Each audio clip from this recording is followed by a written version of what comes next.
Sorry, what was your name? TJ, the real deal, coming at you live with HUGO. I should have typed it in. Isaac from Premium Trades and Bill White, Billy Branco from the Bronx. What's going on, guys? How are you?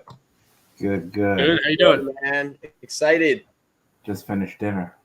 I'm good, man. I had a couple of bites of hamburger. I went to Sonic, dude, and I ordered a hamburger with mustard, bro. And the cardinal sin at the drive-thru is you always check, right? Always. Dude, I didn't check, and of course it came with freaking mayonnaise. I'm the only weirdo that's allergic to mayonnaise. And then it just pissed me off, bro. So we called the golf course. They made me a hamburger real quickly. And because I'm getting back on the injection late tonight, so this is like my only chance to splurge before food sucks again. You know what I mean? And I'm like, ooh, hamburger. do you lose the want for food when you get that? Probably yes, dude. It sucks. I mean, it's cool from a health perspective, probably, but yeah. Food sucks. You're nauseous all the time. You're not into it. Like you're just like whatever. I don't want it. Yeah. And it turns out whenever you're not eating, you lose a lot of weight. Is that a public company, the Ozempic, or what's the deal? Can you trade that? So I think it's Eli Lilly is the big company in this case. There's others. I think that's kind of the big thing going on with HIMS right now, right? Is whether or not they're I think you call it GLP-1 or some technical bullshit. So it's either they're going to have it, they're not going to have it. I'm not sure. I'm not really sure. How's the volume, dude? Because I'm outside. It's windy. I've got the blue microphone here. Are we good? It sounds good here. Yeah, good to me. Yeah. Awesome. Well, anyway, guys, format for today is I'm looking for a cash grab. $1 million. You got $1 million to work with. This isn't theoretical. I got $1 million to work with.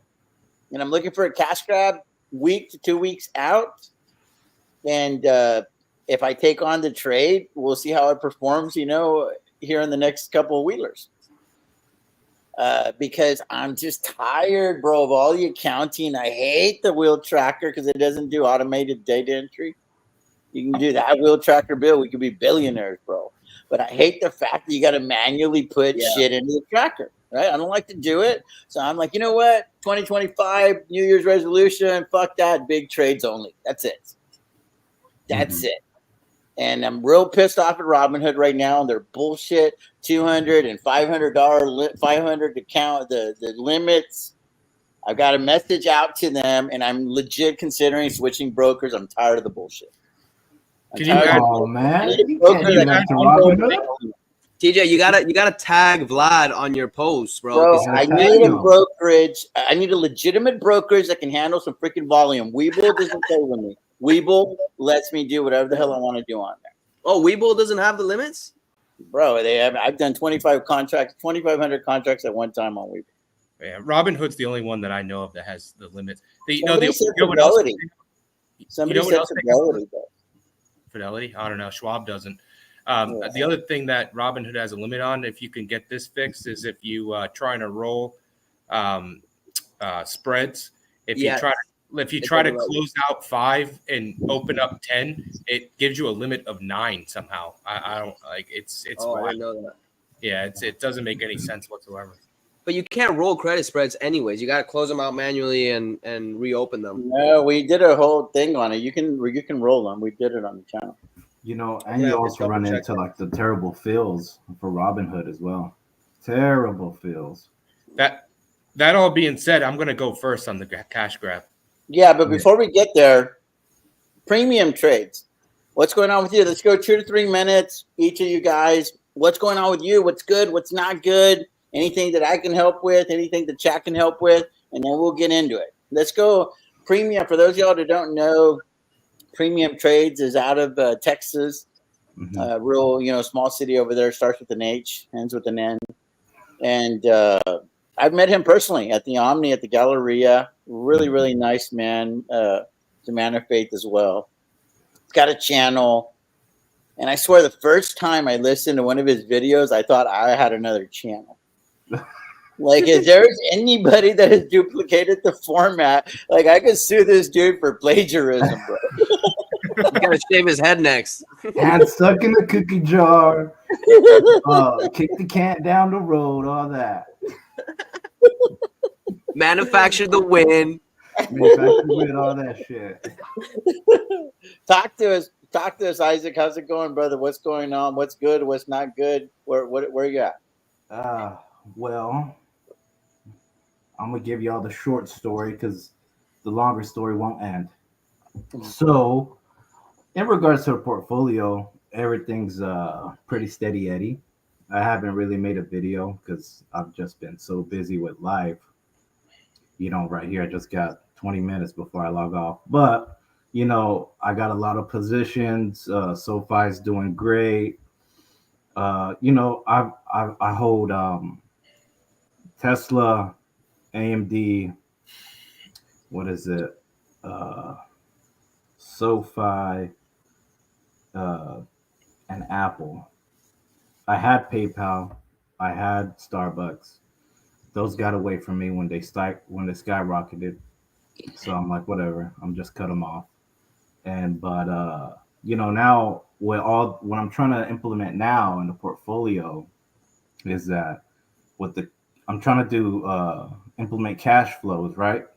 Cash secured puts, bring those in, aiming for anywhere to 2 to 3%, maybe even 4% monthly, and then a portion of that income invested into my long-term investment, which is QQQ, which could bring up a good conversation for everybody. Which is, what do y'all prefer, QQQ or SPY?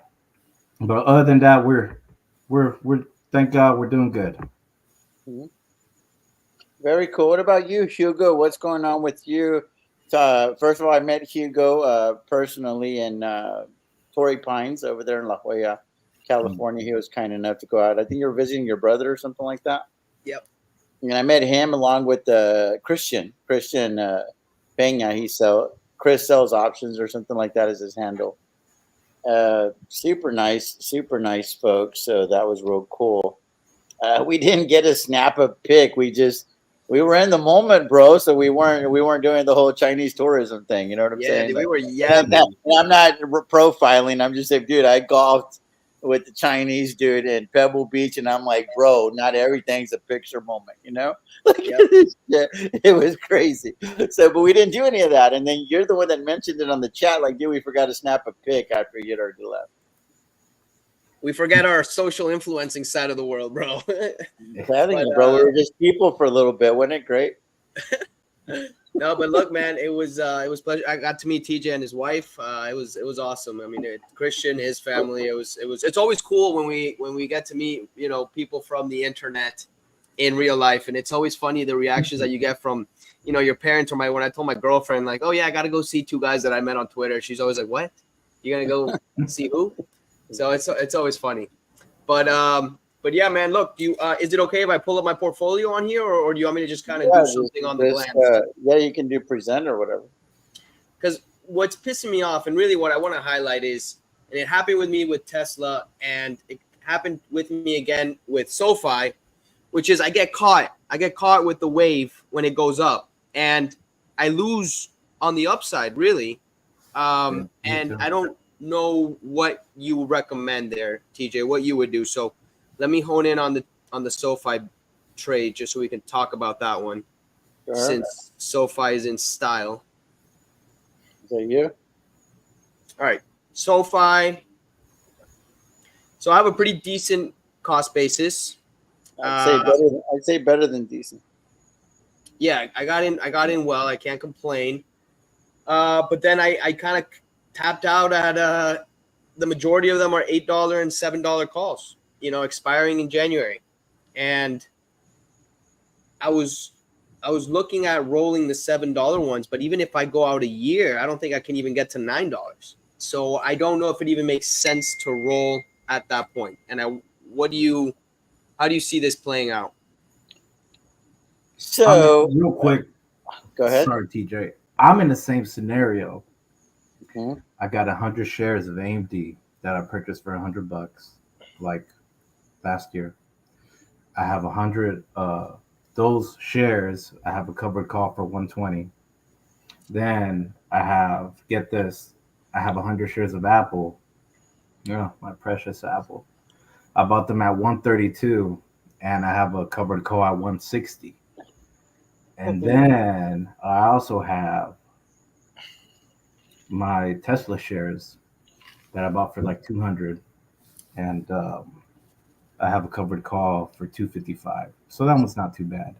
But yeah, I have the same question as well, and many other wheelers as well. Yeah. So I got something for y'all. I'm not going to spoil it too much because this is a big section for Wheeler seminar on Saturday. Oh, But I'm going to give you guys a little bit of a sneak peek. A lot of the problems that you run into selling covered calls is because you didn't have a definitive plan when you got into the position. So you have to realize that, and you have to recognize that, and you have to own that. Like, you got to go back to your mindset. That's why I created this channel from the very beginning. It was to just be able to have a journal. If y'all look at my handle, it's the wheel deal is something trading journal or some shit, right? yeah. This is a journal for me. Is I go back to the video when I placed a trade and I see exactly what I was talking, what I was saying, where was my mindset at? Because jotting it down on just a journal does not really do it justice. So I wanted to start having a channel where I was verbalizing all the gimmies and the gotchas. So the question to you is, okay, boom, you bought the 1,100 shares or whatever I saw there. You have go back to the actual position, and we'll work our way back. So you landed on 1,000 shares of SoFi at 678, right? That's what happened. So now it's all about the interrogatories. Y'all remember the interrogatories as a kid? Who, what, when, where, why, how, all that shit. Mm-hmm. So why did you buy those shares? That's where it all starts. So I'm asking you that question. Why did you buy those shares at 678? And what was the purpose for buying those shares? Was it a swing trade that now shit looks a lot better? And you're like, ooh, I want to forget that it was ever a swing trade. And now I want to try to turn it into an investment because I see all this upside here because you already know the answers to the fucking test, right? So we're not going to grade the test like that. We got to look at the blank sheet of paper. You had this question right here, and this is how you filled it in, right? But now you know the answer to the test, and you're like, shit, I got that all wrong, so now I want to fix it. That's essentially what we're talking about here. But what was your mindset when you were filling in the answers to the test? You had $6,700, and you're like, I want to buy 1,000 shares of SoFi. How did it happen? How did you even get into the position? Were they cash secured puts? Did you buy the shares outright? Like, where are you at? Right. No, it was cash secured puts got me into the position, and then I rounded them off by buying it. But you're right. It wasn't initially. It wasn't a long term position for me. I liked it because of its tech kind of side to the banking angle, but it wasn't something that I was fired up about. So let's stop right there. So why weren't you fired up about it? Because it just was not a stock or a company that excited you, correct? Is that fair? That's fair. Yeah. I truthfully, I don't even use it. I don't even use SoFi. Exactly. So the only reason you're excited about it right now is it fair to say, because I'm inferring, I'm speculating, because I don't know, right? I can't get into your head. But is it fair of me to assume, to speculate that the only thing that you're excited is what could I do to capitalize on this share appreciation, even though I really don't give two shits about the stock, whether I owned it for an extra 3 or 5 years, it's irrelevant. You're just trying to maximize the profit potential that's in front of you because you already know the answers to the test. Is that still fair, yes or no? Yes. Okay, cool. So what happens if we figure out a way to roll, we figure out how to get long, even if it's synthetically, and then now SoFi comes crashing back down to 7. How are you going to feel about it? How would I feel about it? I wouldn't feel too confident with it. I No. What I'm saying is whenever you roll covered calls like in the distance and all that, because you want to like try to get all that capital appreciation, and then the stock comes crashing down, you lose all your liquidity, right? And then are you going to be comfortable owning these shares at 678 if it comes tumbling back down to say $7 or $8? Because it could happen. I think it's very unlikely, but it could happen. Mm-hmm. Or do you have somewhere else? Because I think I could fix this trade for you. But my question is always, do you have something that is higher conviction that you would be glad to roll this kind of money into? Because you're talking about $7 and then $8 is what I saw. So you're going to collectively have about $13, $14, $15,000, whatever that ends up being, right? Yeah. Is there anywhere else you would rather have the money? Because if the answer to that is yes, then what are we even talking about right now? Yes, that the answer is yes. Yeah, that's a yeah. Yeah, I would put it somewhere else. I don't know if I would double down on SoFi. Okay, cool. But I'm not talking about doubling down. All I'm talking about is, to me, I think the answer to the test is very simple, Hugo, because you're willing to fix this trade if there's not a lot of pain in doing so. And if it just kind of like falls into place, because you had a chance to fix it a long time ago. As soon as it breached your strike price, you could have just closed it for a small loss. That's what happened to me with Palantir. But I was determined that Palantir wasn't going to run up that high because Palantir has been overvalued for me in my mind for about 2 years.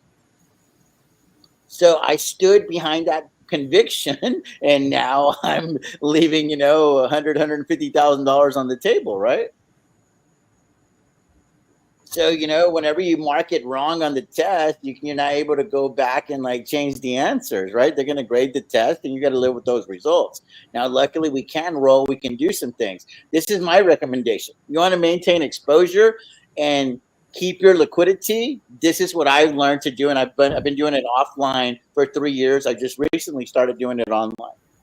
Don't fix the covered call, go long by buying long calls. And then get all of your liquidity back when those shares get called away. And then you're still going to be able to bring in premiums on the long calls and just play it via a poor man covered call and eliminate all the stress from the fucking covered calls that have been stressing you out from day one anyway. Because for 30 to 40 cents on the dollar, you can go buy lottery leaps at 15, going to set you back a couple $100.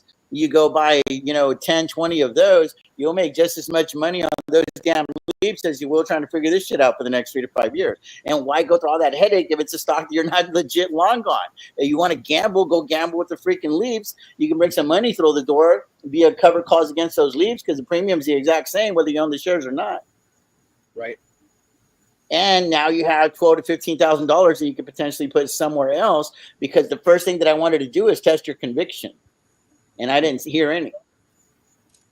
The only thing I heard is I don't want to leave money on the table, but not that I want to be in SoFi. That's a real, there's something very, very, there's a big nuance difference in what you're coming out of your mouth. Yes, and you nailed it. That's exactly how I feel about SoFi. What if I was to flip the script on, for example, Tesla, where, I'm going to roll these calls till I die if I need to? How would you? Then you've already decided that. So you just keep on this, because I had these. I got a pretty good cost basis as well, but these awesome. are. Let's look at the covered call. This is pretty much the biggest culprit of my covered call right here. Yeah, but luckily it came down a little bit, so now it's helping you, right? A little bit, yeah. So what's to stop you from rolling this thing down for a year, and you could easily put a 230, 240, 250 handle on it.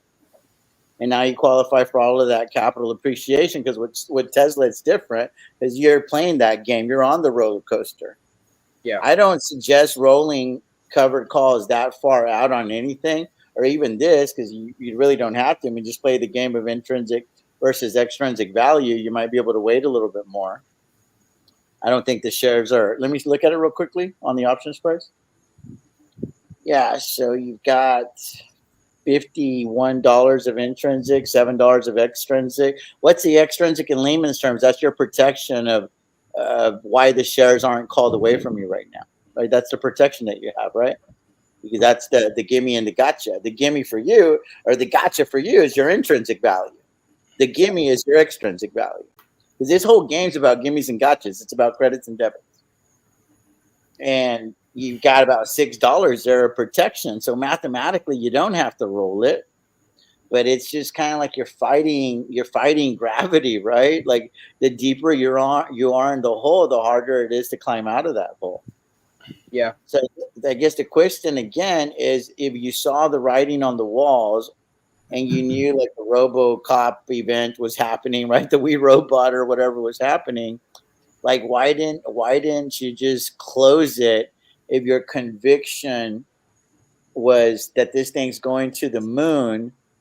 This is the question I always ask myself. Again, this is Wheeler seminar shit right here. You ready? Mm-hmm. Why aren't your actions matching the conviction that you say is coming out of your mouth? Well, look, because everybody looks at your actions, they listen to your words, but they look at but your portfolio is saying something different. Yes, but so where's the disconnect? With Tesla, you know, I've learned my lesson with Tesla that it's very irrational. You know, like after the Robotaxi event, it actually crashed. It was after earnings that it actually spiked the 15-20%. So had I closed it before the Robotaxi event, it probably wouldn't have been a smart move. I mean, hindsight, I mean, yes, it would have been a smart move because it went up after earnings again. But I've just learned to with Tesla that you just never know. You know, I'd rather be in the position to roll it than have laid out 30 grand to close them out and then it crashes down to 200, you know, or 190. I don't know. That's the way that's the way I look at it. Is that the right way to look at it? It depends on. I mean, again, what's your goal? Do you feel like these are ride or die shares for you? Yeah, these are. You want to own these for the next 3 to 5 to 10 years, right? Yeah, 100%. So these are kids. You're going to lay your life on the line in front of these kids, right? That we're going to take a bullet for these kids. I mean, I'm just saying, like this is the level of emotional attachment you have for these shares, and there's nothing wrong with it, dude. I have that type of attachment to some shares as well.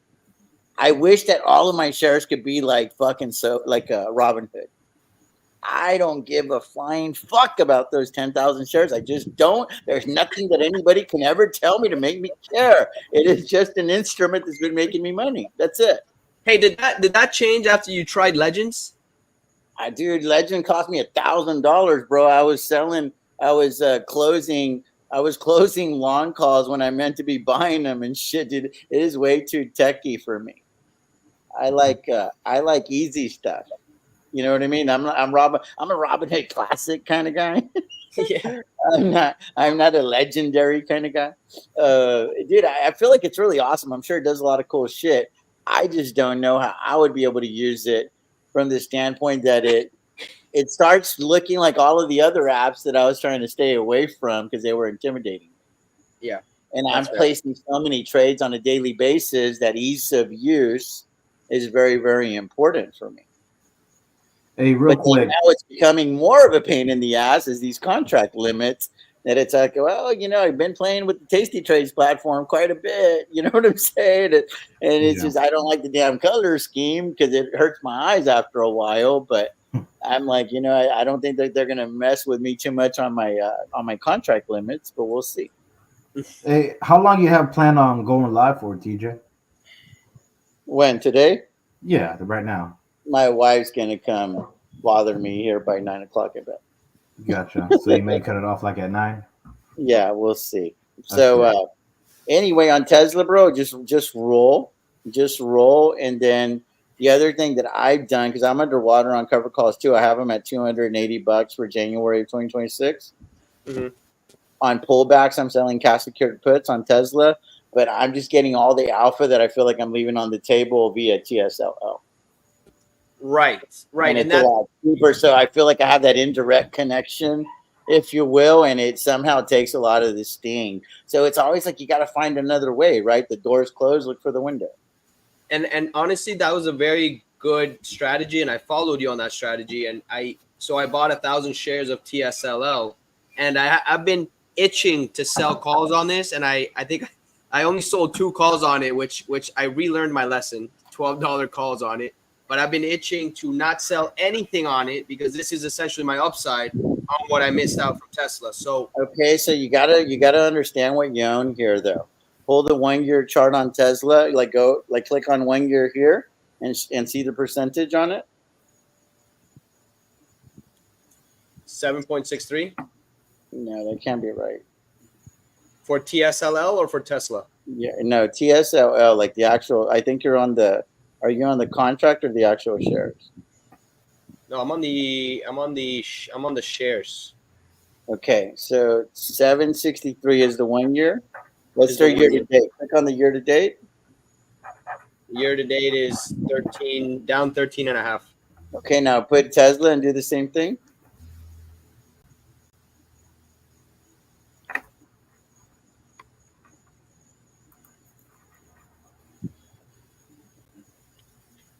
Now wow, yeah, Here, Todd. it's up to 3%. Okay, and then year to date. Yeah, The 1 year. that is year to date. The 1 year is 22%. Okay, so let's just think logically for a second. We have an ETF that's supposed to mirror this 2 times over, good or bad, right? Yeah. So Tesla goes up 22%. It stands to reason that the other instruments should be up about 45%, but that is not the case. That is all the proof that you need that there's management fees and there's erosion, NAV erosion, and net asset value, and there's also a dividend that they have to make good on, so that pulls the strike price. There's like forces pulling down that strike price. I'm making a shitload of money on TSOL, but you know what I'm never doing, Hugo? What? Is I'm never owning those stupid shares right there without selling cover calls against them. Because I got to bring in the premiums from the cover calls to justify the NAV erosion, because the dividend alone is not going to do it. And the capital appreciation, it's already showing you that it isn't there for the last year. Gentlemen, I got to step out for a little bit, but it was good seeing everybody. Appreciate your premium anytime, brother. Reach out to me. Yes, sir.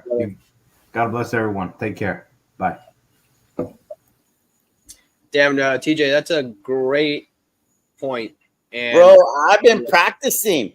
Y'all fucking wheelers, y'all have no idea the shit I'm coming up with on Saturday. Like, I've been thinking all the T-shaped cliche is going to be on fucking fire Saturday, bro. Hey, like, these I feel like I'm not going to see y'all ever again on YouTube, and I'm going to give it all to y'all, and I'm going to send y'all address to the yacht in Miami and show the fuck up where you got money. You know what I'm saying?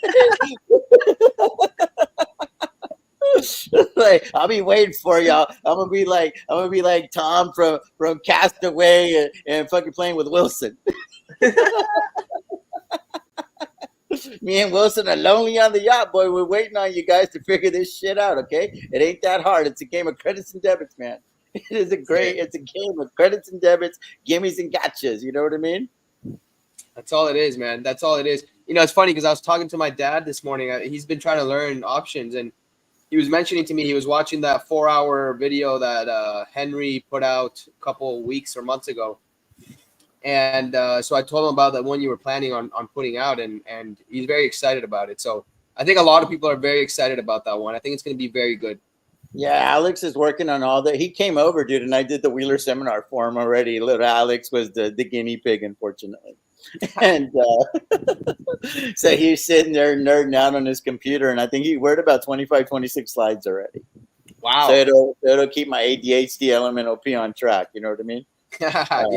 Yeah.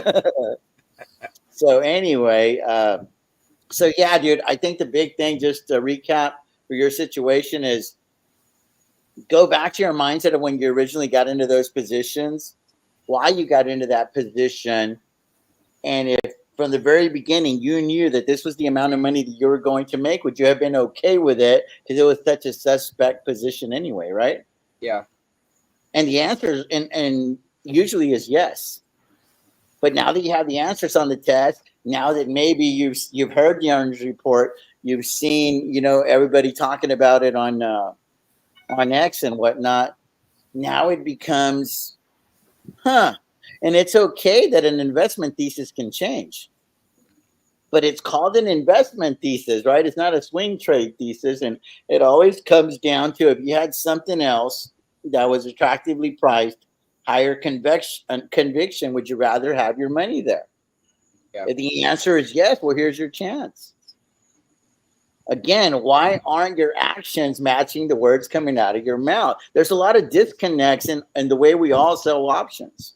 Yeah, The that's shit fair. that we say on Twitter, the shit that we say on our channel. Dude, I don't know how many times I've caught myself saying I'm going to do X, Y, and Z on a position just to off camera do exactly what I said I wasn't going to do. Yeah.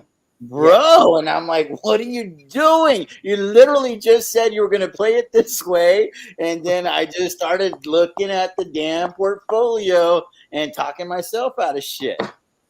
Yeah. So it's supposed to be set it and forget it. Live with it. Have a little conviction here, man. Anyway, Bill White, are we good? Does that help you a little bit, Hugo? 100%. Yeah. That's right on. What's going on, Bill? Talk to me. Before I guess kind of explain what I'm doing, Hugo, just on that TSLL, I'm not saying that you should do it on this one, but a way that you can save yourself sometimes is if you wanted to roll those TSLL covered calls higher, you close out the 2 and simultaneously open up 4 new ones. So it's not a roll button. You just do a trade where you close out the ones you have, and you're using the credits from the new contracts to bring the strike price up higher, and you can save the ones that are underwater. It's really easy to do when you have available shares to sell covered calls on, because you're closing out 2, but you're opening up 4, so you can bring that strike price up higher. Got it. So the premium from the 4 essentially makes up for what the debit you're paying to close out the existing ones.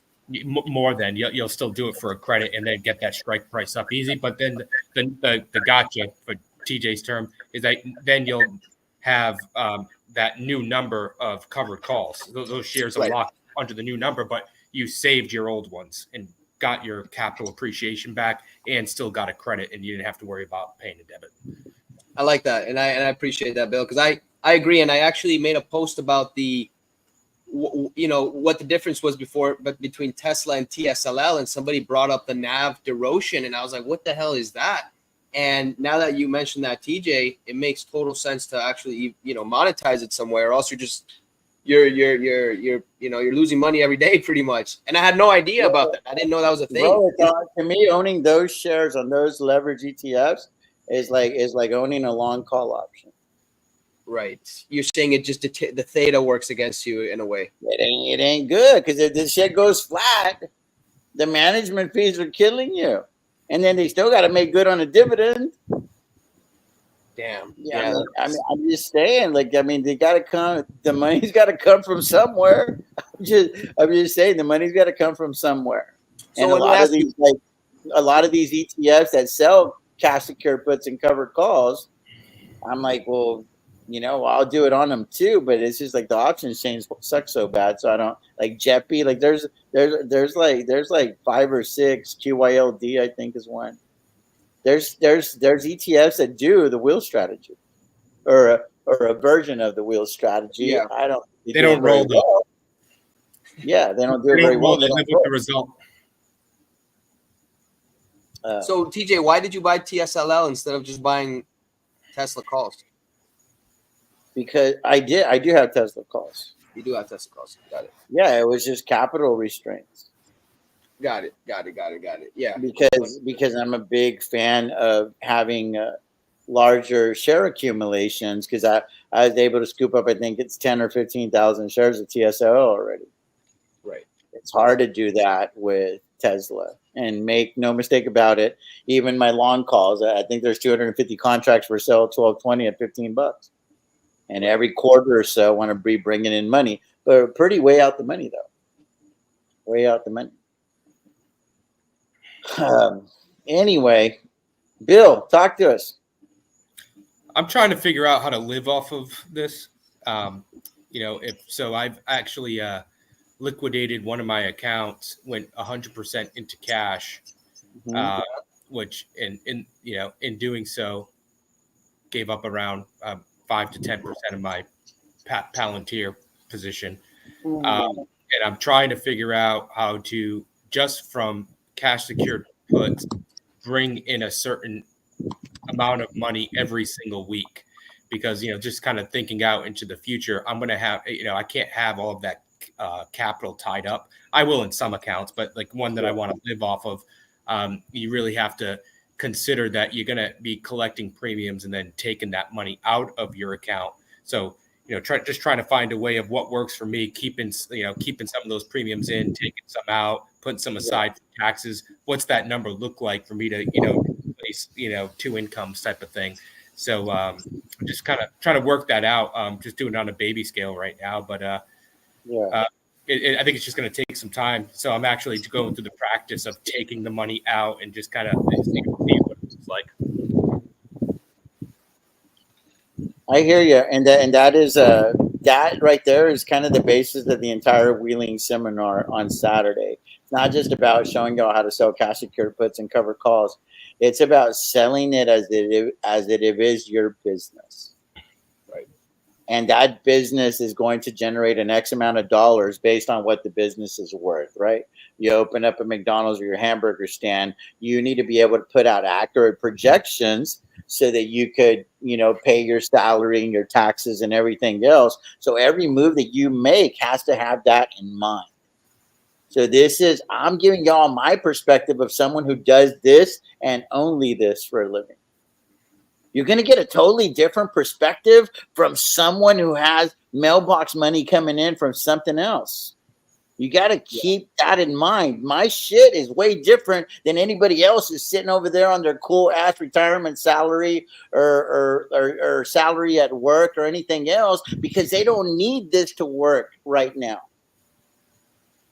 They have the luxury of time on their side. I'm going to give y'all a perspective of someone who doesn't have the luxury of that time on my side. Got $1 million portfolio, and the number one objective of that $1 million portfolio, come hell or fucking high water, is it needs to yield me $250,000 in net premium for a fucking year. If not, I am not doing my job. So that is the perspective that I'm going to give you guys on Saturday. And the reason I have the success that I have, and the reason I'm in the stocks that I am, is because they can help yield me that kind of money. If not, I'm sorry, you're just not qualified to be part of this business. I want to be in a lot of stocks, but they ain't gonna cut the fucking mustard, bro. I gotta go find stocks that will. I gotta go find stocks that have high enough premiums. There's enough IV, there's enough alpha to be had, but they gotta have a decent enough balance sheet to stick around for 3 to 5 years. Because if not, then you can't really do anything there either, because you're always going to be looking for the next one and the next one. And that's why I feel so fortunate that I stumbled upon SoFi, because it was a recommendation from my son. He was like 19, 20 years old at the time. He said, "Hey, Pops, this is the way banking is going to be done in the future. Check it out." It was IPOE. They were talking about the merger with SoFi, or the acquisition via the SPAC. And he was like, "Kids my age, Pop, we don't want to go to the bank. We don't want to talk to anybody face to face. Everything's going to be done on the phone. This is the way banking is going to get done. You're never going to be in line anymore waiting to sign your check and all that other crazy shit." He goes, "The world is changing, and this company is leading that charge." And that is how SoFi happened for me. So I started looking at it, and I'm like, dude, this kid would rather do this. There's no human interaction that he's interested in, and he's not the only one. And I think that's the market that SoFi goes after, is these people that are very tech savvy. It has to be a good enough app for them to be able to get around, but the things that they're able to do without the human interaction, that is priceless for a lot of their customers. For people like me, that's one of the reasons I hate Robinhood. It's so damn hard to get somebody on the phone, because I'm old, right? I'm 49 years old. I'm used to talking to somebody that works there, and they can help me out with some shit. Go talk to somebody that works at Facebook. Let me know how it goes. Yeah, There's a lot of companies out there that they don't even have customer service, bro. They'll just make their businesses so damn good that they kind of like run themselves in that aspect, because they're so user friendly that the customer can kind of figure it out. So that's how like SoFi happened for me. So we're gonna talk about all that on Saturday, dude. Like how I treat this like a business. Come hell or high water, it's my job to get a certain amount of premiums through the door, and it doesn't have to make sense for anybody else except for me, because it's my business. And I had to get to the point to where I didn't give a flying fuck what anybody thought about my strategy. And that was the thick skin that it's worked now going on 5 years to formulate. I post my trades with pride now. Before, hurt me, bro, because everybody in the chat's better at this than I am. But I've only met a couple that got more money. I'm just saying, dude. I'm gonna call a spade a fucking spade on Saturday. Yeah. I don't need you to like me. I just need you to understand what I do for a living, and I can help you do it too if you want. That's it. That's the message. That's the message, bro. I don't need you to, like, we need to be fucking friends. I got enough friends. You know what I mean? Like, Hugo could definitely grow into being a friend. Bill White's definitely, you know, we're virtual friends already. I just haven't formally met him in person. You know, but I mean, I talked to this dude. I mean, I joke around and I'm like, what's going on, sweetheart? I hope his wife's not listening to me when I call him. But I'm saying is, I'm not here to make friends, though. Like, I'm here to make money and to show you guys how I make money. And then down the road, we're all made money. We can all unite and celebrate together. That's what it's about on the channel, is to help each other out. It's a hard game that we're playing, man. We're going against a lot of experienced people. We're going up against a lot of quants, a lot of algorithms, a lot of people with a lot more money than we got. So we got to be knowledgeable and we got to be hip to the game. We can't be that dumb retail investor, bro. We're going to get slaughtered, bro. We're going to get slaughtered. So I formulated a community that I can lean on and they can lean on me. You know, I'm not the best person at reading financial statements, dude. You asked me to do it. I kind of do it. I'd much rather do it with Bill by my side. You know what I'm saying? Like, yo, what the fuck is all this going? I was trying hard to understand, following Riot on the earnings call today, bro. My goodness, bro. I'll just have Jason laid out for me when I see him. Fuck all that. They lost me. Did you see, what's his name? Data Investing got a shout out from Noto, the guy that tracks SoFi. No, I don't know. Are you talking about Chris, Data Driven, or who are you talking about? Yeah. Data. Let me see what it is. It's data. Yeah, Data Driven Investing. He got a shout out from Noto on one of his posts. Really? Yeah, from Noto himself. Good for him. Well, I think Noto has what's it called when you do the repost? Repost. When you did the little circle thing. Yeah. And on one of them, Chris said, what did he say? SoFi has a bank or something like that versus SoFi is a bank. And then Anthony Noto either retweeted or commented, and he said something, this guy gets it. No shit. This guy gets it, yes. This guy gets it. So that so yeah, dude, and they surely know who he is. I mean, this guy puts out him. There's another gentleman named Brad Freeman. Maybe that's not his name. That might be his name. He's like a nerd, stock nerd or something like that. Stock market nerd. He does these recaps on SoFi as well. It's like really, really cool. Yeah, there's some real, some people that really track specific stocks down to the T, and those are probably one of the best parts of this community you've cultivated is finding those people. Yeah, so I'm really I'm gonna go into the weeds with Riot. I'm starting at like Brad a little Freeman. Yeah, that's him, right?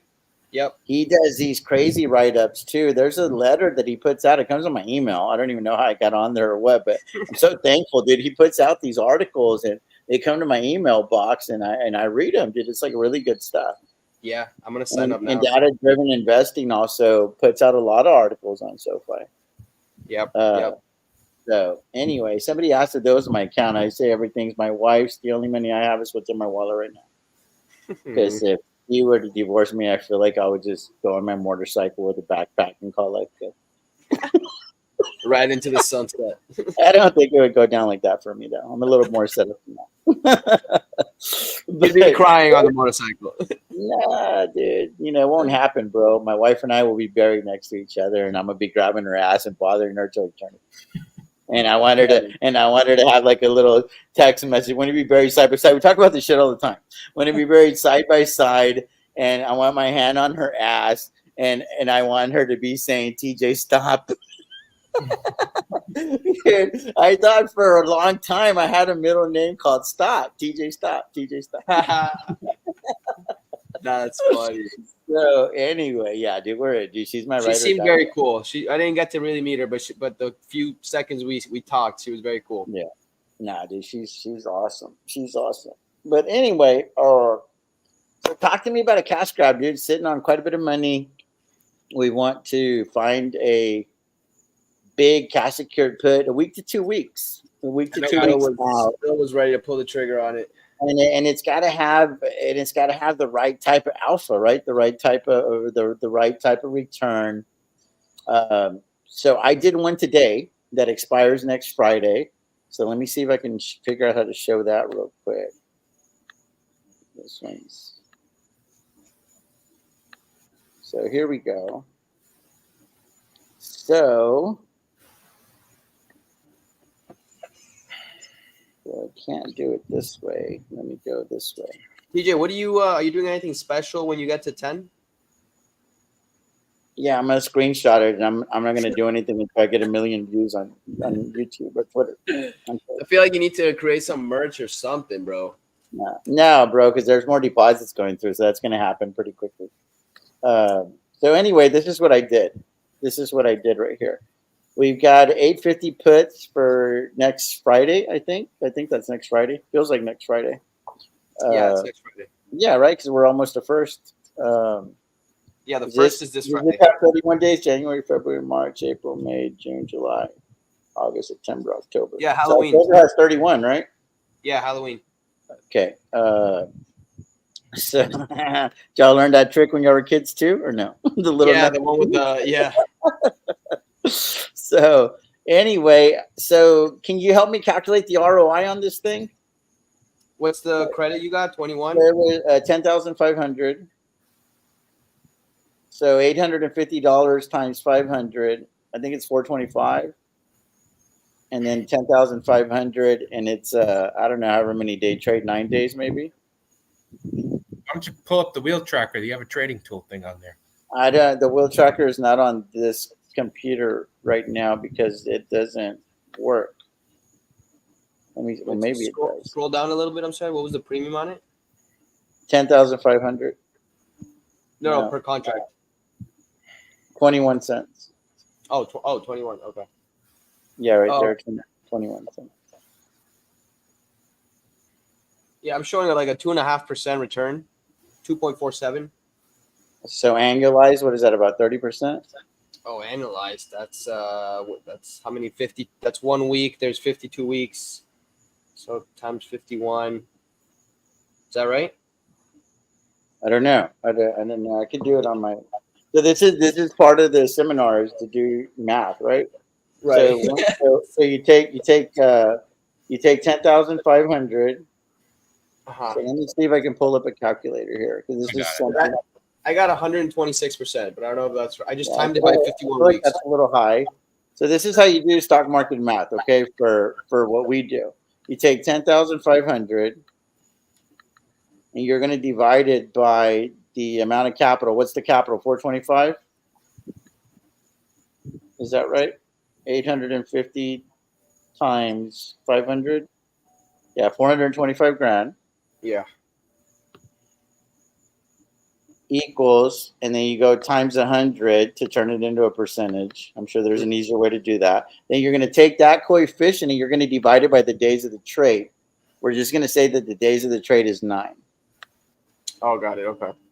And then you're going to multiply that coefficient by the number of days in the year, which is about 365. So that gives you about 100% annualized return. Wow. Y'all see that? So the reason that happens is because of the IV, right? Because what did we have today? Earnings, no? You see that implied volatility right there? Yeah. Highlighted? 148%. So the market is anticipating 148% price fluctuation. That's a lot. You know what I mean? So in other words, just eyeballing this thing could go to 18, it could go to 4, it could go to 5. That's wild. So if you're willing to dance in that arena, it stands to reason that you should get paid a pretty hefty premium. So you got to really be able to do your homework on these things and have the right temperament. If not, this is the kind of stuff that could really, really have you pretty stressed out. So I feel fortunate from the standpoint that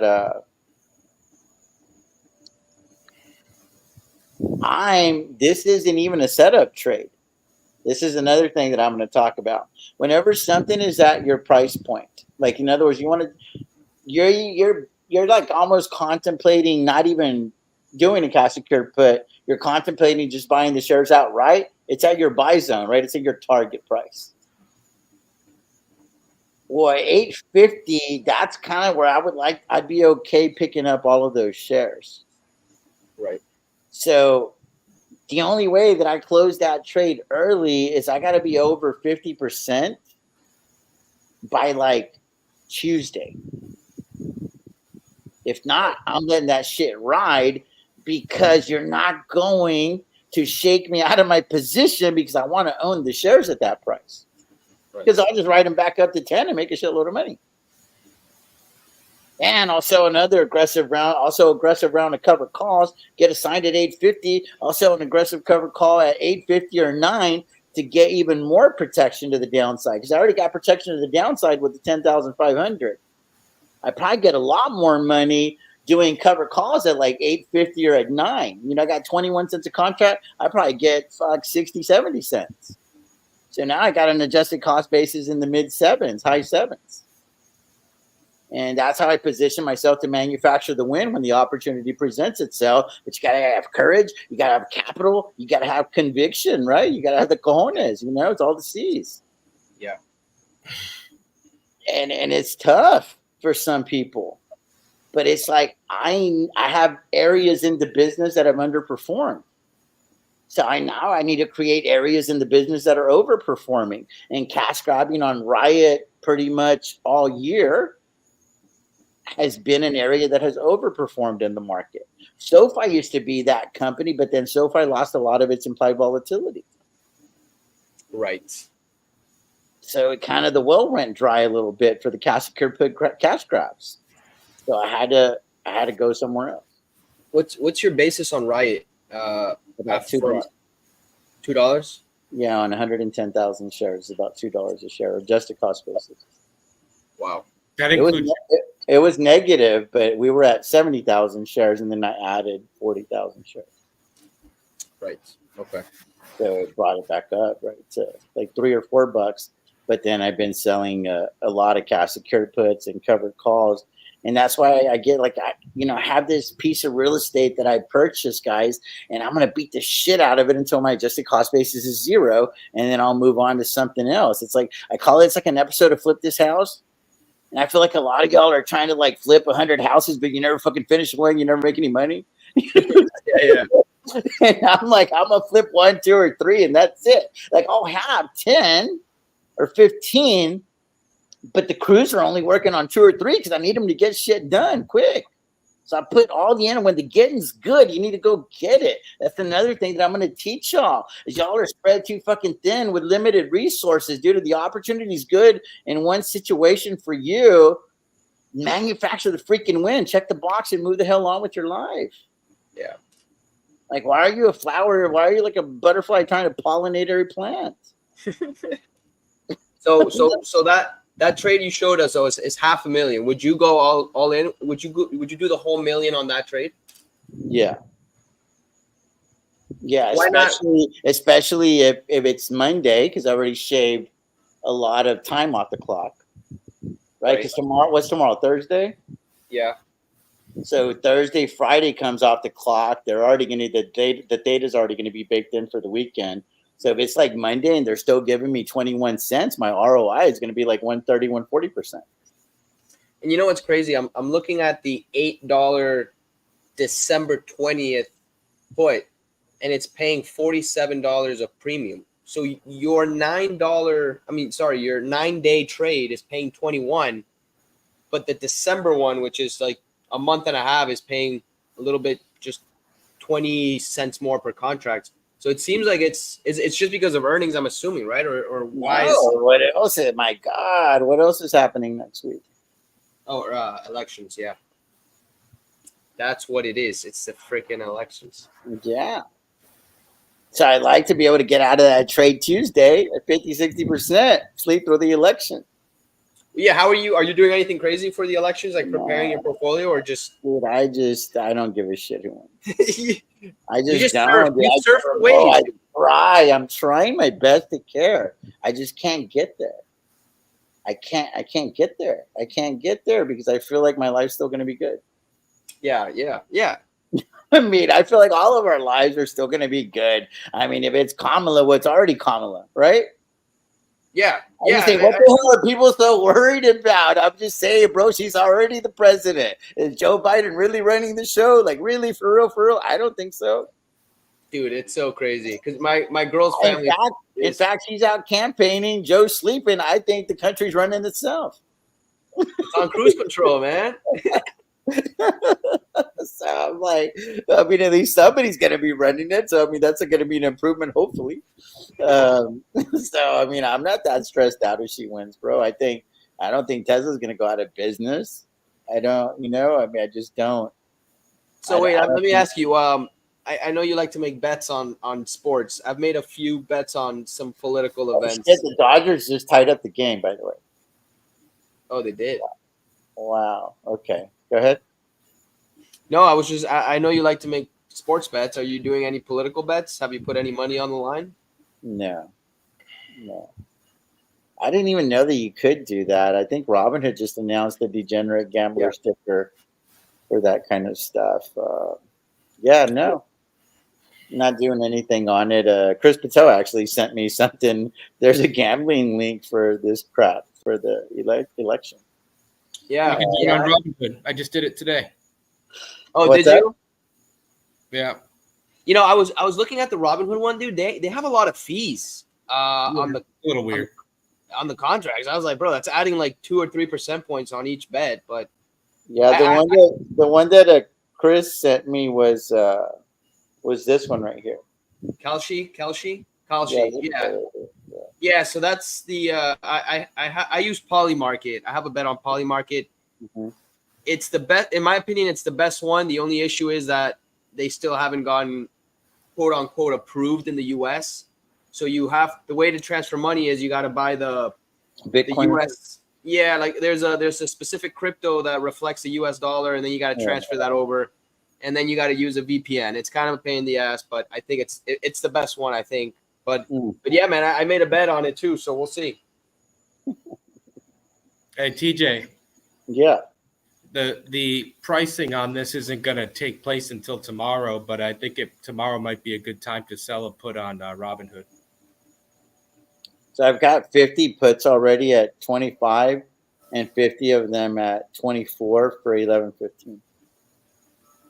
So I think I kind of have to sit tight with that. Now I'm real happy because I had 50 covered calls at I have the thing up here. Hold on.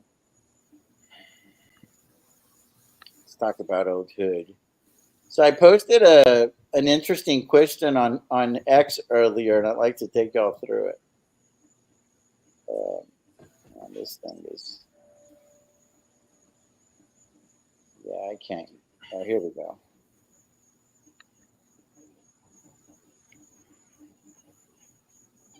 Man, this computer's slow out here because I'm on. I guess the Wi-Fi is not real strong out here. So I think you can see most of the position here. So if I could figure out how to show it, maybe like this. Yep.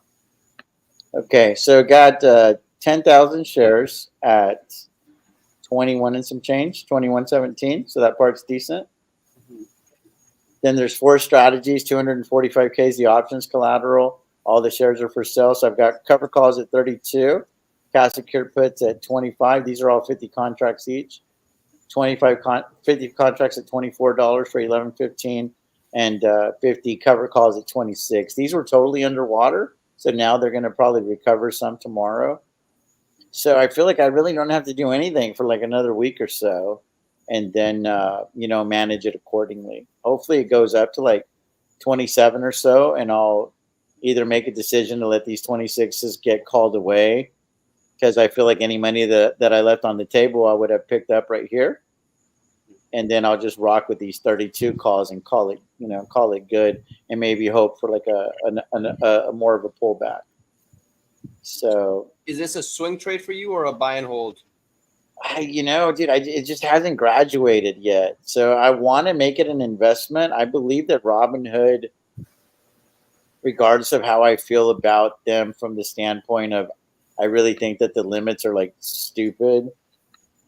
It's a very user-friendly app, and they're doing a lot of good things.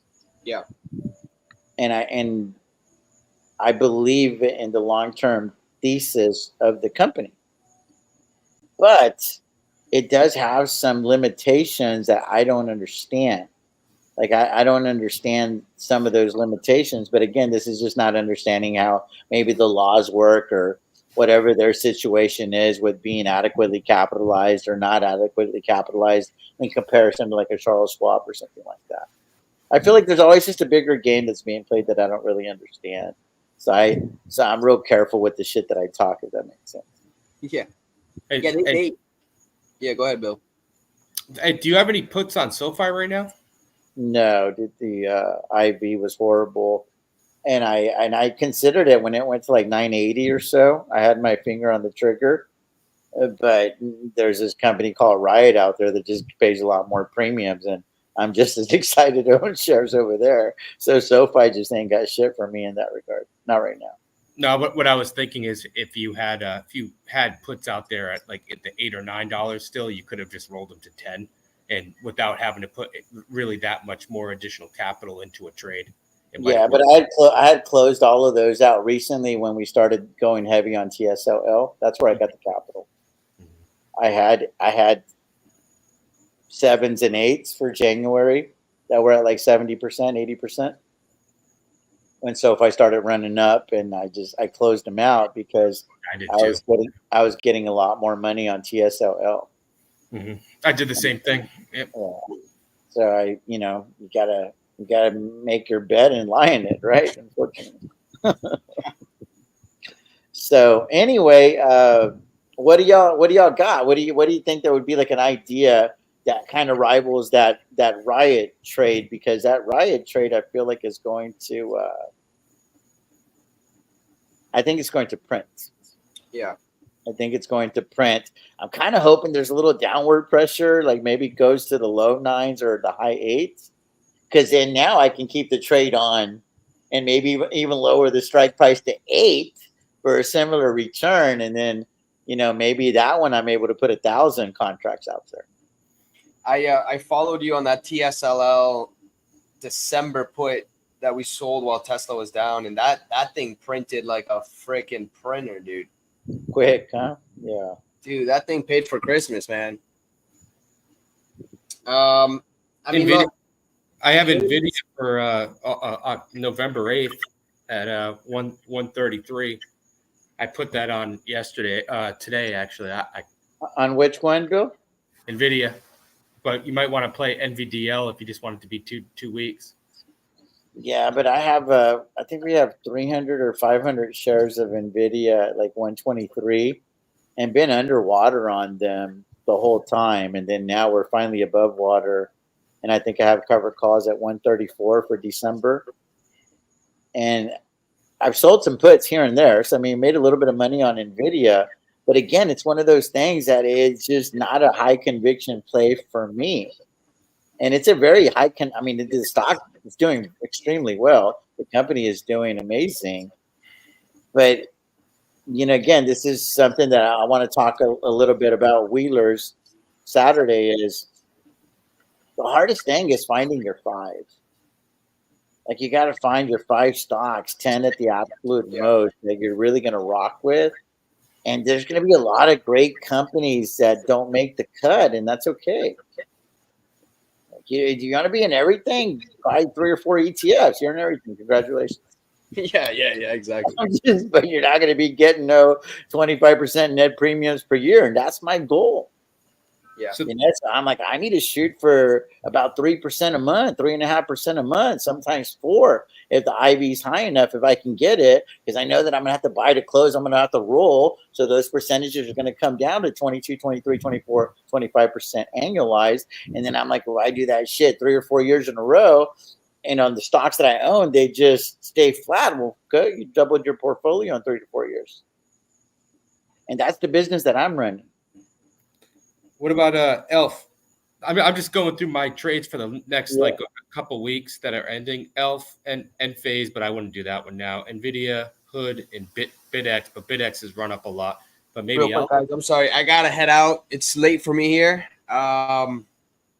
Good to see you both, Bill, TJ. I'll catch you guys later. Appreciate you, Hugo. Appreciate you. But maybe Elf, if you're interested in it all. I know you've dabbled in it here or there. Yeah, what's it at? I like it at. I like it in 109, the 90s. I think I have it at 109. I think I have it at one couple at 100 and I think like 2 at 105. I remember the premiums being pretty. Didn't this thing go in the 90s here recently, or is that just me? It got close to it if it didn't, yeah. But it kind of went back up. It was at 113 a couple days ago. Yeah, when we met with Stephanie, she was talking about Elf. I mean, I constantly Elf trade open because I just keep printing. If it goes down, it ends up going back up. So it's just really a premium play for me. Yeah, so I mean, let's just look at it 9 days out. Same as the trade that we did earlier today. This thing's just real slow, dude. Yeah, I mean, I can tell you right now, it's not a company that I dislike. Yeah, it's not going to be better than Riot, but it's a much more solid company. Yeah, but there's also the volatility is not going to be there either. There's that. Yeah, it's higher than you think, though. We'll take a look if you can get that thing working. Yeah, I can't get it. I can't get it to do right now. I can look at it on my phone though. Hold on, because I'm not on the. Let me disconnect from the Wi-Fi on my phone. So there's Elf.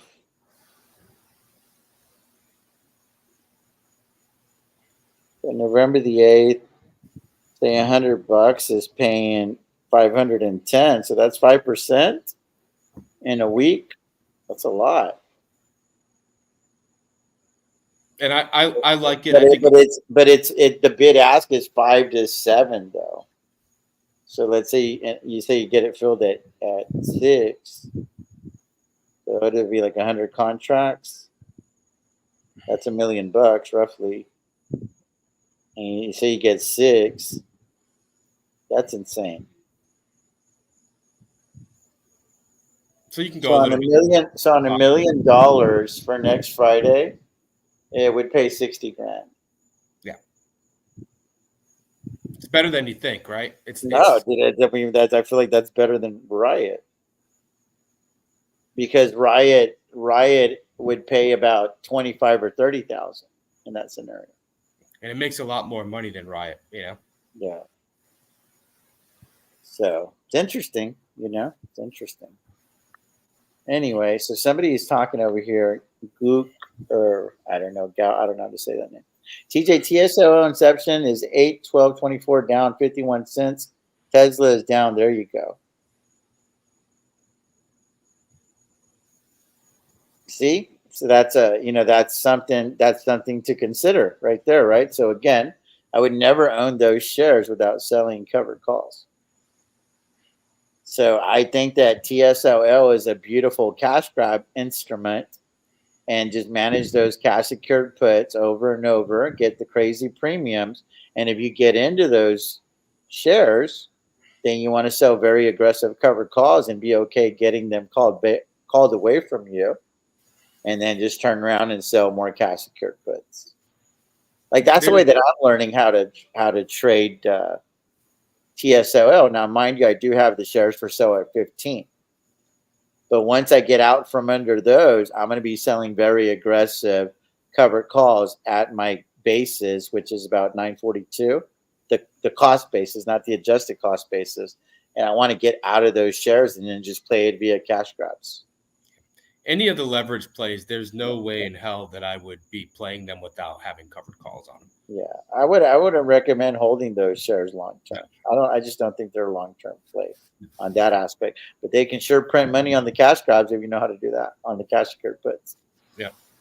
Yeah, as long as you're at a strike price like the 573 that we talked about, you're at a price where Tesla would really have to go down even with the NAV erosion to hit that strike. Yeah. So there's a additional level of safety there. Absolutely. I'm just going to put this on here because my wife's not bothering me, so maybe I can go a little longer to see if anybody might want to join. So I want to talk about the format for Wheelers real quickly, Bill. I got 15 more minutes. Let's do it. Yeah, it's cool. So let me get over here. So we're at a minute 10, right? Or an hour 10. So let me go over here. Howard 10 Wheeler's format or seminar format. So the way that it's going to go down in my mind is I'm going to do just a real quick intro, and then I'm gonna walk y'all through the mindset. Like what do you need? Like what do you need? You want to wheel as a business because the number one.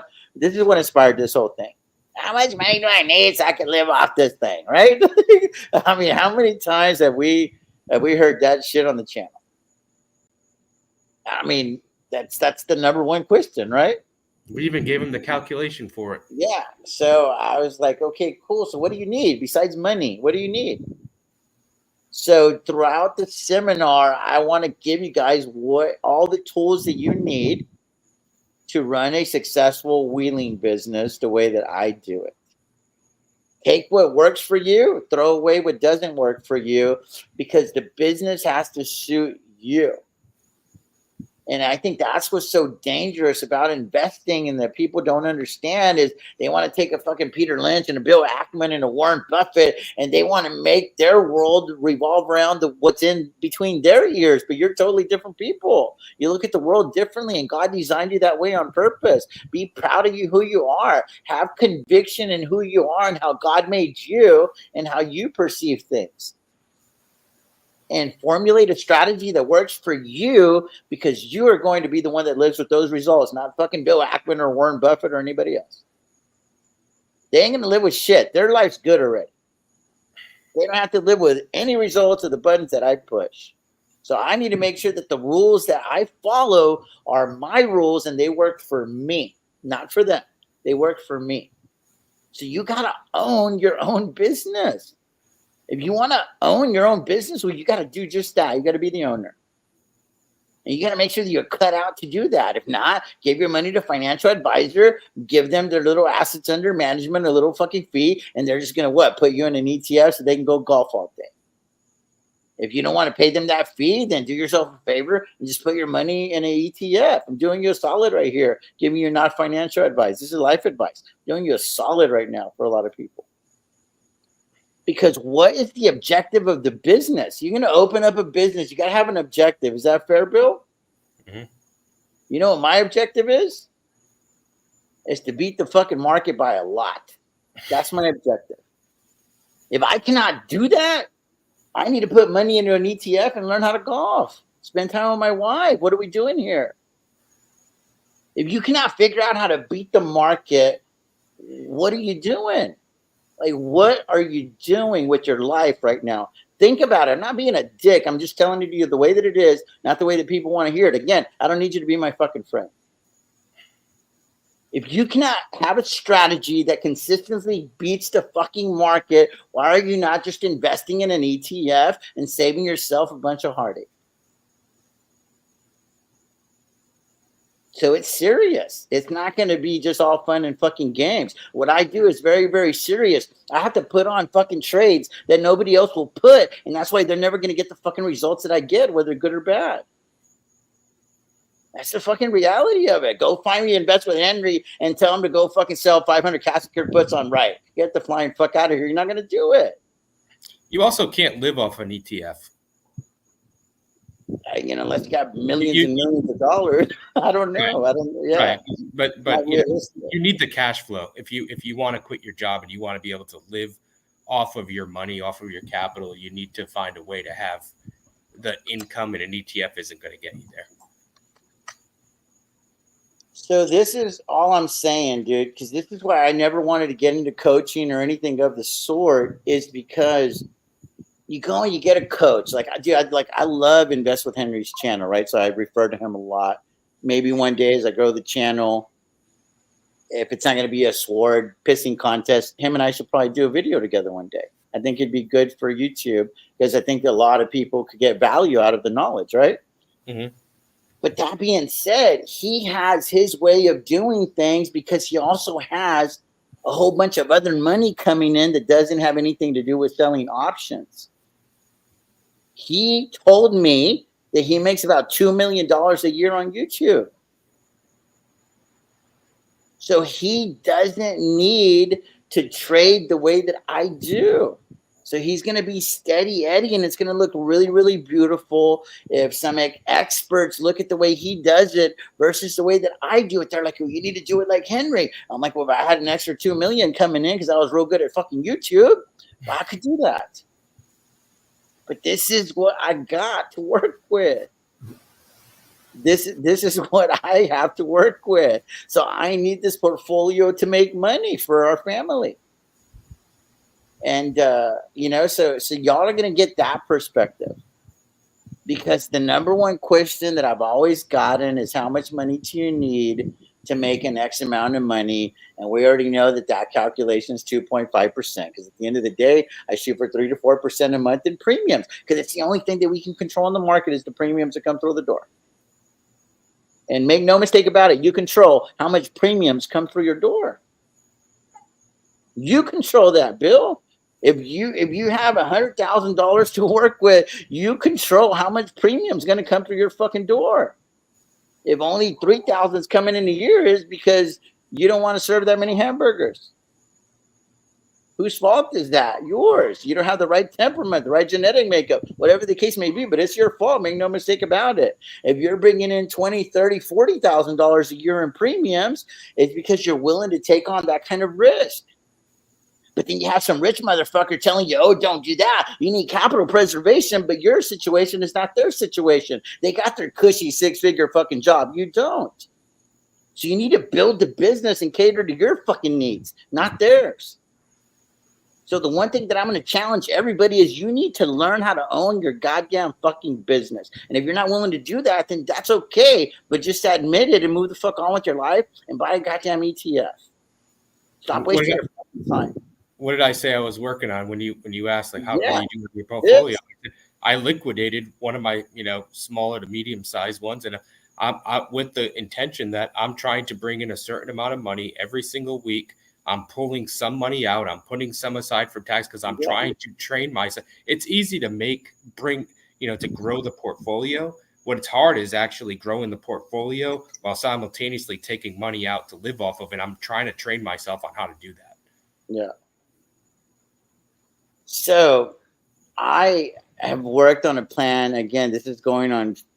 I just finished 4 years, right? So I'm starting the 5th year. And I lived it and it worked. Now I've been a recipient, with the exception of the 1 year, of a pretty bullish market, right? Like we had a V-shaped recovery from COVID, and then things were good for about a year, and then the bottom fell out. I want to say it was like on June of 21, and shit got real tough for about a year, give or take.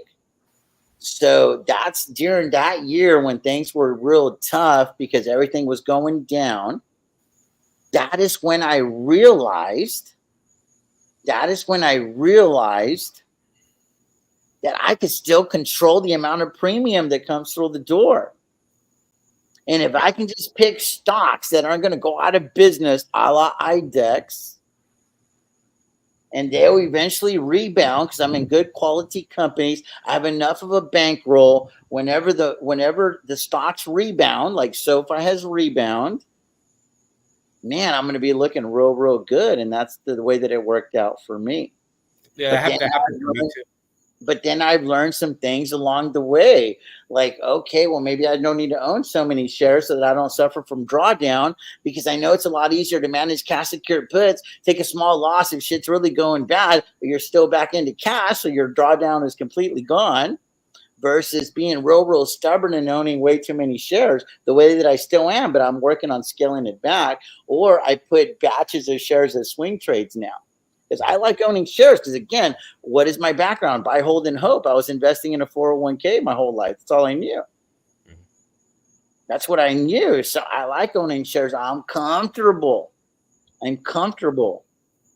owning shares.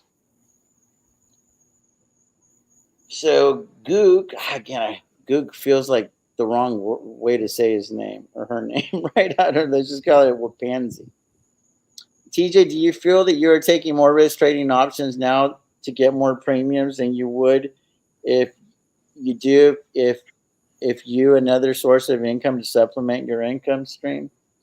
No, because I've studied the company, and again, studying the company doesn't fucking matter at the end of the day, because the company's going to do whatever the hell it's going to do, regardless of how much you know about Palantir or not. Palantir is going to go do what Palantir is going to do. It has nothing to do with how much Amit knows about the company. It's just comfort, right? It's comfort for you knowing that what you own is real. It's real to you, and you think that it's going to ultimately go up and to the right over time. So I think that time horizon, expectations, all of these things come into play. And the big thing that I've learned is I can control how much premium comes through the door. So if you got $1 million at the end of at the beginning of the year, like I'm hoping to have about 10 million in the portfolio for January, 10 to 11 million. The goal is 25% at the end of the day in premiums. That's the only part that I control. If I get any capital appreciation, fantastic. We get capital depreciation, at least I got the 25% in premiums that I got through the door. And hopefully next year we'll have some capital appreciation. Yeah, I don't think people really fully understand that, because if you let's say you had $10 million and it went down 25%. If you've collected and earned 2.5 million in premiums at the end of the year, you're roughly break even when the market was down 25%. Yeah, except that you do have to pay taxes on that 2.5 million. Yeah. But I'm just saying, to get the general point, you're still going to be outpacing the market significantly, even in a really bad year. As long as you find your 5, the hardest thing, guys, here is you're going to have to find your 5. My 5 are not going to be your 5. And then you're going to have to play those 5 accordingly. You're going to have to do you. This is your hamburger stand, right? This is your business, your restaurant. You run it however the hell you want.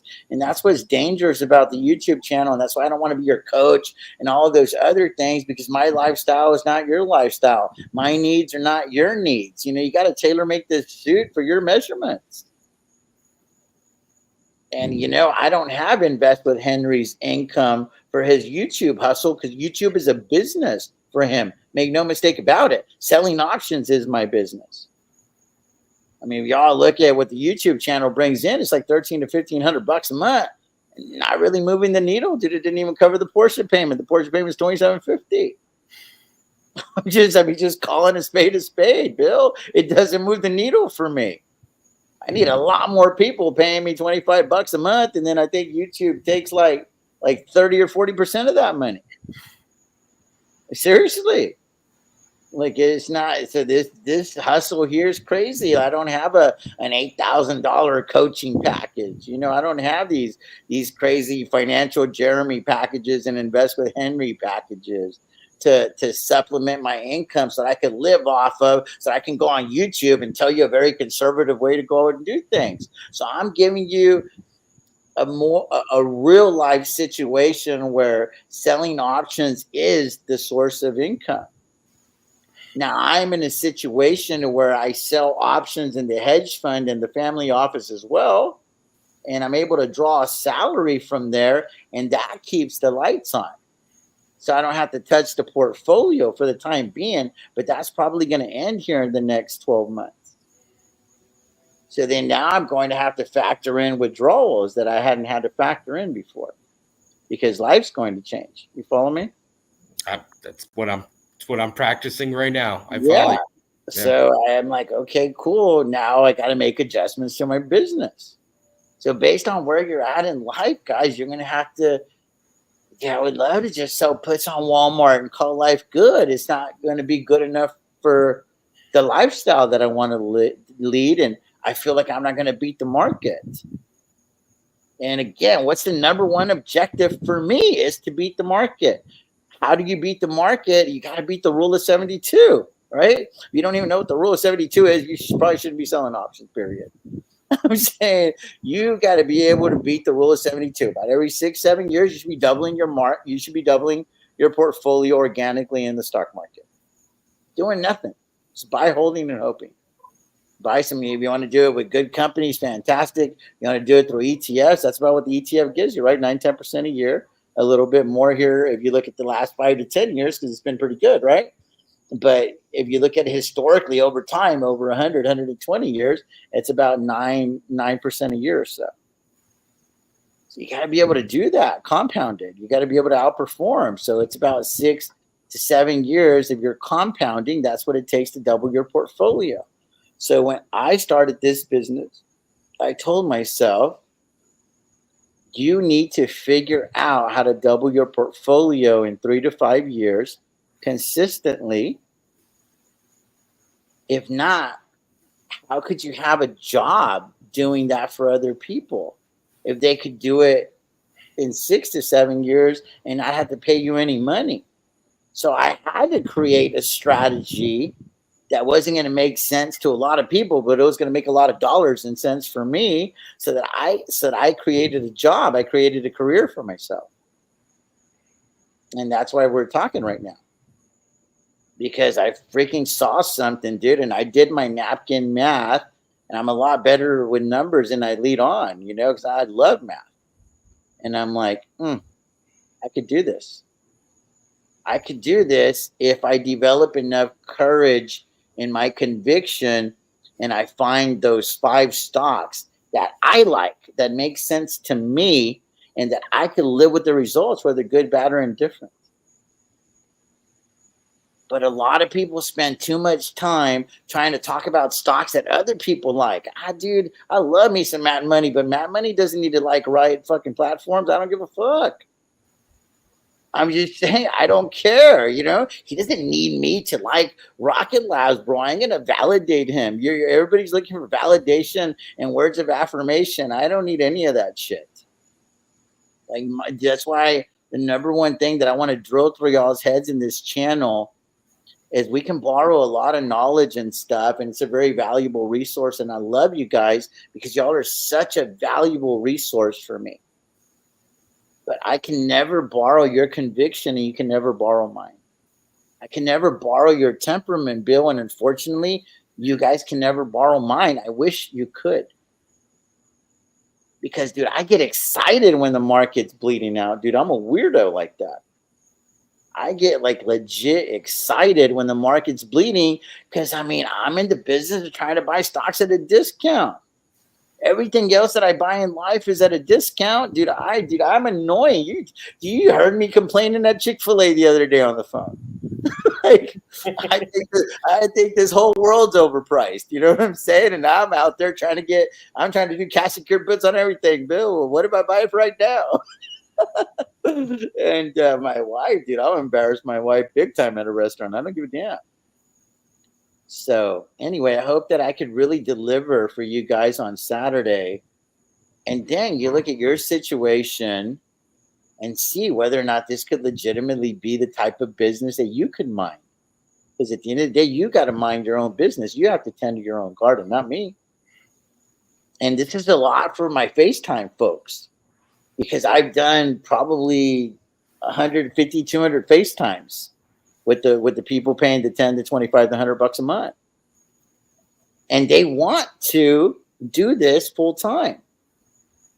But a lot of times the actions that I see don't match the words coming out of their mouth. And that's the disconnect that I used to deal with myself. But I'm like, dude, I'm over here saying I want to get 2.5% a month on my money average. Well, the actions should match that, right? And I think we can all agree that cash secured put on Riot matches those actions. Like it matches the words coming out of my mouth. And I'm not saying go be reckless and blow your own account up or anything of the sort. I know that I can manage that trade, but I'm also comfortable taking assignment at 850 because I'm doing the homework on a daily basis on Riot. I'm really liking what I'm finding out about the company, and they're in talks with this whole HPC AI thing. That's like the new hot thing for the miners because they're going to be like hybrid companies now, right? And anyway, so I'm really hoping that this slideshow comes together. We could do this on Saturday, and I hope that you guys get value. I hope that you guys get value. Hopefully we could clip it up, make it its own playlist, and it could be a real valuable resource for you guys, because the other thing is I want to take the show on the road in person. Like I want to do these 2, 3, 4 times a year in person, so I'm practicing. You know, and the language, everything's going to be clean, dude, because I'm also using all this material for Saturday to write the book. So probably like 60-70% of the book is going to be done on Saturday. On Saturday.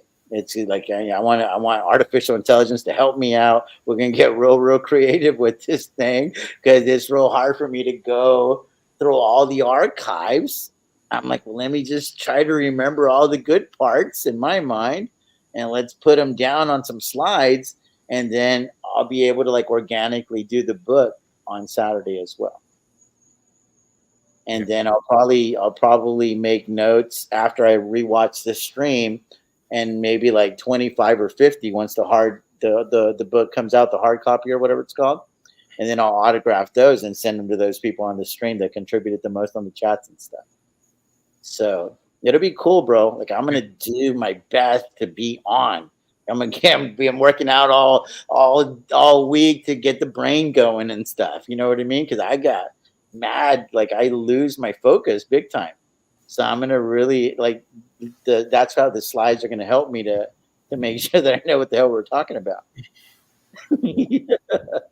So anyway, the idea, Bill, real quick, because I gotta go and I know you do too, is essentially like I'll cover a topic. You know, so we're going to do it. It's kind of like a meal, right? So the first part's like drinks, appetizers. So that's just kind of like the foundation of everything that's going on. And then here comes the entree. That's the meat and potatoes, cash secured puts, covered calls, rolling. That's the meat and potatoes of the presentation. And then after that, it's like what? Chill out, make a little room in the stomach. And here comes the dessert. So then the dessert's going to be probably poor man covered calls and the backstop trades. Doing that whole deal, and then kind of are you going to mix in, or at least explain how the differentiator and what you're doing versus, maybe a lot of these other people have just given kind of long-term stock recommendations, is that you can live off this, it can be the business? Is that what you're going to talk about? So the first part of the appetizers and the drinks, portion of it's like treating it like a full, like a full course meal, right? Or whatever, 5-course meal, whatever it's called. I'll be showing like this is how you got to like structure the business, make sure you're adequately capitalized, etc. Make sure that you're adequately capitalized up here. Like people would think that money is the number one ingredient, and it's important ingredient. But what's up here and what's in here, that's real important too, dude. You're fighting a real tough battle in between your ears. You got to stay the course. You got to track everything. Like you got to set your business up. But it's like, I remember like as soon as I got money, the very first thing that I was looking for was a trade. It was like a heroin addict, dude. It's like, oh, I got to put this money to work. And I'm like, no, I got to put it to work in the right situation that makes sense for me. And then ask myself, is this just a cash grab? Am I legit trying to build a position right here because it's at my price target? Or is this just a setup trade right now? like right at 11 and $12, and I'm having to sell cash secure puts at 10, bro. That's a setup trade. I don't want those shares. If those cash secure puts get challenged, now it gets appetizing on the roll. And then I'm going to be able to slide it down to something that, okay, I'd maybe consider, let me think, consider, contemplate, let me evaluate. Maybe I'll take ownership. But that's where you have to like keep accurate records. And I'm not just talking about the ones in the tracker, accurate records up here. Like a lot of times people will not understand why I'm selling a cash secured put at a certain level. But they also don't understand that it's just a setup trade because I want to be in the ticker. I'm trying to lower the adjusted cost basis. This thing still wants to run. Well, shit, I'll go take money over there too. And then if it goes down to my levels, now we're talking about taking ownership of the shares. So all these generic bullshit, only sell cash secured puts on stocks that you want to own. Somebody regurgitated that shit like a year or 2 or 5 years ago, and it stuck. And people have been saying it ever since. And I'm like, yeah, there's nuances. There's a lot of nuances. I don't play by that. I'll only take ownership of stocks that I really want to sell. But I cannot sit here and honestly tell you that the only stocks that I sell cash secured puts on is stocks that I want to own. I currently have puts on BidX, and I mean I think you've talked to me enough, and the people listening probably know that I hate Bitcoin. I'm probably one of the in the minority. Yeah. I don't like it at all, but I'm selling the hell out of the puts on BidX because I feel like I can manage it. Yeah. The thing is, the name of the book is called Manufacturing the Win. With TJ the Wheel Deal, and then I'll tell the story how I doubled my wife's account live on YouTube, whatever. But guys, the reason that I say that a lot is because before I get into a stock, I ask myself, can I legitimately manufacture the win from here? Because you're joining in, and it's like it's mid-race when you get in, right? Like you don't start with these companies on day one. It's day one for you. But Ride's been around for a hot minute. SoFi's been around since 2011. So you got to get in and figure out, well, where are they at in their cycle? And you're getting in right here. Can you manufacture the win with your strategy right here, right now? Is there a win to be had right here for you?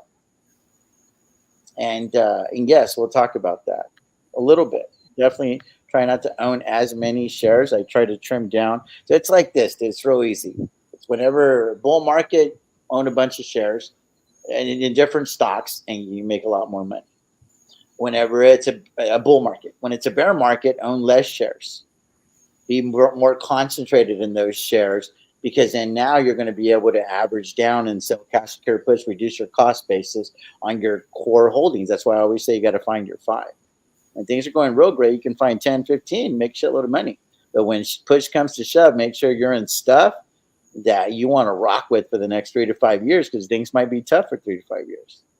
And that's why I say I need to make sure that I want to own it for 3 to 5 years, because those 3 to 5 years might not all be glorious. A lot of y'all are fortunate enough to be married. You might have been married for 20 years. They weren't all peachy and creamy in most cases. I'm just saying, you go through ebbs and flows in life, right? So that's why when I pick a stock like Riot or SoFi or Palantir or PayPal, I'm like, dude, I feel like I could rock with them in the storm. You got to learn how to dance in the rain, man. There's a lot like life. And hopefully I'll be able to deliver the value, brother. But anyway, I got to get going, man. I appreciate you guys. Nothing on YouTube for me tomorrow. I got FaceTimes, and I got to go. Do the suit thing or whatever, the where they put it on you and they cut it to your alter it, whatever it's called, alterations. Mm-hmm. Appreciate you guys, man. We had a good turnout today. A lot of people on Snowball Hustle's channel as well. 1,329 people at least saw the link on Twitter or X. 110 people still rocking on YouTube. And I hope that you guys are able to support on Saturday. And the reason that I'm picking Saturday at that time is because I feel like whenever I'm doing these things live, I don't know if it happens for me next year. Maybe it's when I get the portfolio to like 20, 25 million, maybe I have a lot more credibility. then that's when I take the tour on the road, and I'll be reaching out to fellow wheelers and stuff, because there's certain people that are going to be better at explaining certain things. You know what I mean? And nobody's going to want to just hear me talk for three to four or 5 hours. So I need to have Try to keep it at 3 so I can go on the boat. Yeah. No, dude, it's going to be concise because, dude, my wife's not going to want me doing this shit all day. There's shit that we want to do. So I really wanted to get started at 8 o'clock, but I wasn't willing to commit to that. Anyway, TJ the Wheel Deal signing off with Bill White and Snowball Hustle earlier and Premium Straight. Make sure to like and subscribe to their channels as well. As always, may your sky stay blue, stock screen. Peace out. God bless you guys. See you, TJ. Take care, but appreciate you.